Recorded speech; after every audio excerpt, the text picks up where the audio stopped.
So, on still on the subject of Little House for just a minute, is there like a super special moment from Little House, on set, off set, behind the scenes, which still comes back to you in memory? Maybe even something as little as a passing word, a kind gesture, a drink shared after a day of shooting, a Oh, special moment with Michael. we always did that. The what was it? There was a trailer that had all special effects in it, and that's where the liquor was held. And of course, Michael, by 5 o'clock in the afternoon, he had his cup of coffee, and so had everybody else. But I never drank on the set, and I have to say that I respected my job too much, and I was afraid if I did, I'd really screw it up because I didn't hold my liquor in those days. I ended up in AA, which, if you know or not, is Alcoholics Anonymous, but not until much later. So I was careful. I was very careful about that. I was going to ask because, the show had such a strong moral tone with Christian overtones and themes of sacrifice, community, and struggle. And I was going to ask, how did that align or perhaps sometimes conflict with your own belief or experiences at the time? But it sounds like at that point, you were still kind of, those addictions and those other issues hadn't really hit you yet. That's true. That's absolutely true. Although I did have such respect for the show that I would never have jeopardized that by doing any kind of, smoking a cigarette or even smoking a cigarette, which I'm sure I did a lot off camera. But everybody did in those days. Everybody smoked. But as far as drugs and alcohol, I was super, super, super careful not to let that interfere with my job. If I had anything to drink. In fact, I didn't even do that. I was offered drinks after work. And I just didn't want to. I didn't trust myself. So that was my decision. Now, in your memoir, you've been very candid about the more difficult chapters that followed. How did the contrast between the idealized world of Little House and the kind of messy reality of life affect you emotionally, or is there, or are those two totally unrelated things? I'm not saying they're unrelated, but I was so careful not to mess up my career that I really didn't get into stupid behavior until after I left Little House on the Prairie. I just didn't want to take a chance. I had too much respect for the show. But afterward, yeah, I got into a lot of trouble, but I had such respect for my career. I was not going to jeopardize it in any way. So I didn't really, I can't say I didn't do drugs, but maybe I smoked marijuana, but I never did hard drugs. I didn't do that. I was terrified of that fact, but I knew people who did. But that doesn't mean I didn't behave badly. I was promiscuous. I had a lot of boyfriends.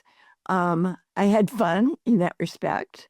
I mean, when you look at my career, you think, wow, Jim Morrison was one of her boyfriends. Wow, what happened there? Everything happened there.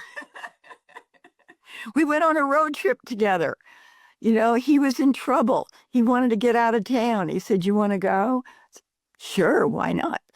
So we drove up Highway 1. He didn't even know where he wanted to go. Drove up Highway 1. I took him to San Simeon, the big Hearst Castle.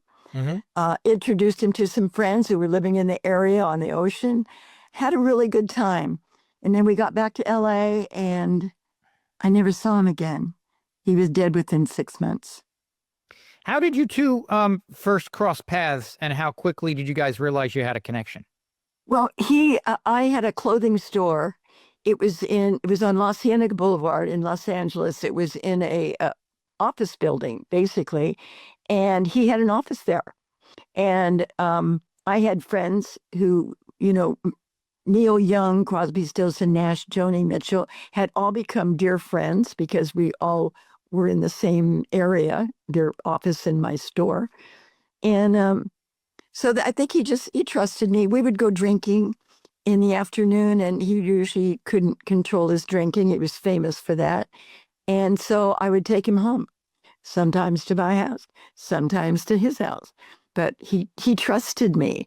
So I think when he was in serious trouble, which he was. He'd been arrested in Florida for indecent exposure, and he was facing serious jail time. And that's what he called me up. He said, I got to get out of town. You want to go? Sure. I went. But then I never saw him again. And you've spoken openly about that relationship with him all those years ago and about being close to him during what you're describing now, what you've also described, in other places as kind of this really turbulent time in his life.